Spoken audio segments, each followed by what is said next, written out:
Hello everyone, আসসালামু আলাইকুম। আশা করি সকলে ভালো আছেন, আমিও ভালো আছি। আজকে সকাল সকাল চলে গেলাম ছাদ বাগানে।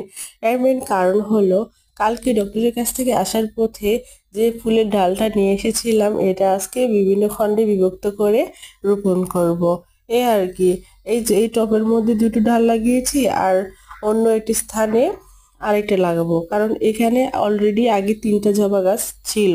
আর এটার মধ্যে আরেকটা দিয়েছি যাতে আরেকটি ডাল দিয়েছি যাতে করে চার রকমের ফুল ফুটলে অনেক সুন্দর লাগবে। কার কার বাসায় এরকম একসাথে চার পাঁচ রকমের জবা ফুল আছে অবশ্যই কমেন্ট করে জানাবেন।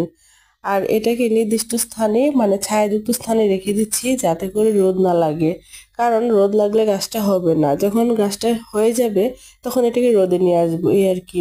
আর এর মধ্যে হালকা পানি দিয়ে দিব, কারণ পানি না দিলে তো এটা আর জীবিত হবে না। এই তো, সাথে আমি বনসাই বৃক্ষগুলোর মধ্যে আজকে এই পর্যন্তই। সকলে ভালো থাকবেন, টাটা।